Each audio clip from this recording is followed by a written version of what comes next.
Hey guys, Adriana Jimenez joined here with HUGO Centeno. HUGO, it's good to see you. It's good to see that you're going to get back inside the ring. It's been a little while. We've missed you. How good does it feel to just this close to getting inside that ring again? I'm excited. I've been in camp, or not in camp, but I've been in training since a week after the Charlo fight. So that was April of last year. So it's been about 10 months of just grinding it out in the gym.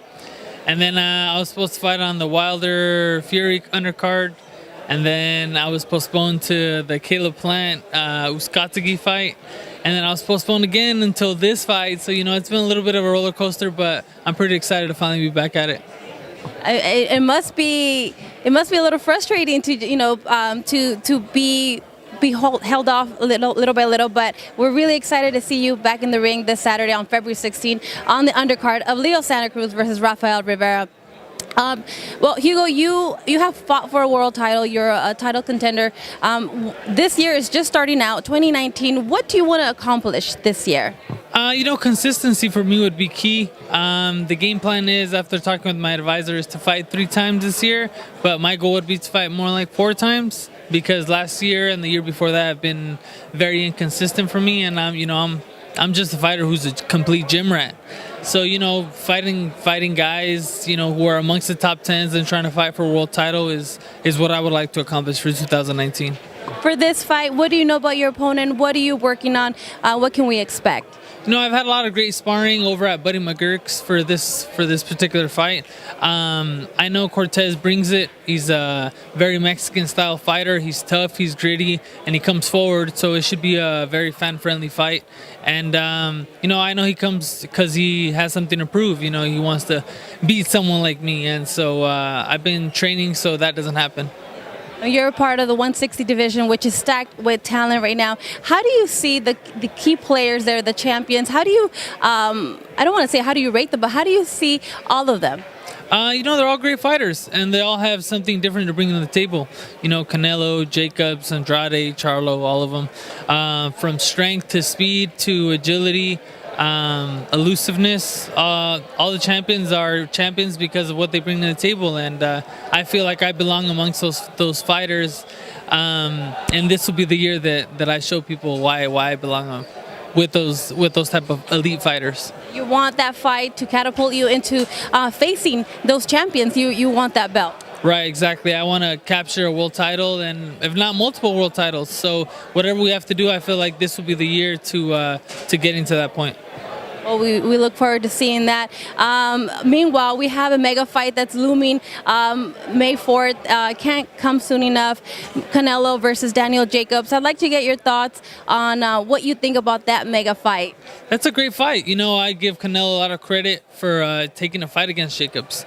It's not an easy fight for him, as opposed to fighting a Rocky Fielding. I mean, not take any credit away from Rocky Fielding, but as opposed to the level where Canelo's at is just not the same playing field, in my opinion. But I give him a lot of credit, and I think that's going to be a great fight, because Daniel Jacobs brings so much elusiveness to the table that I think boxing wins with a fight like that. Some people, they talk about Canelo's power. You have sparred with them. What can you tell me about his power?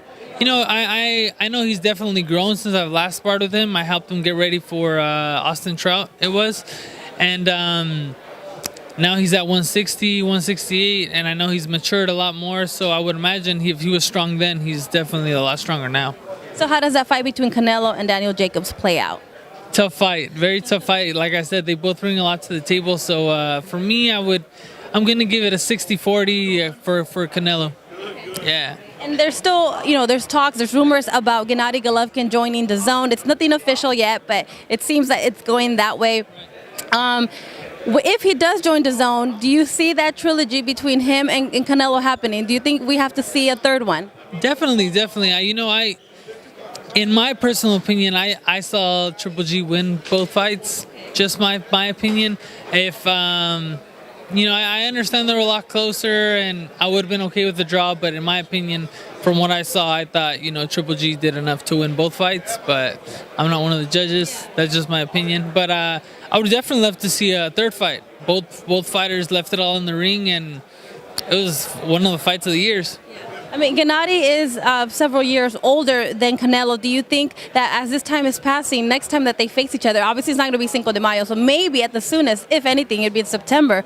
I mean, do you think age can catch up to Gennady?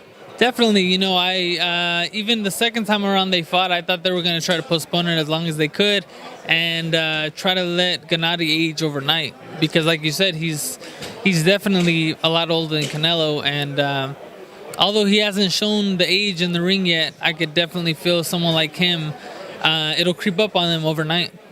Do you feel that Canelo, I mean, unless that fight with Gennady happens, and, you know, we're not sure about that, but do you see Canelo unifying the whole division?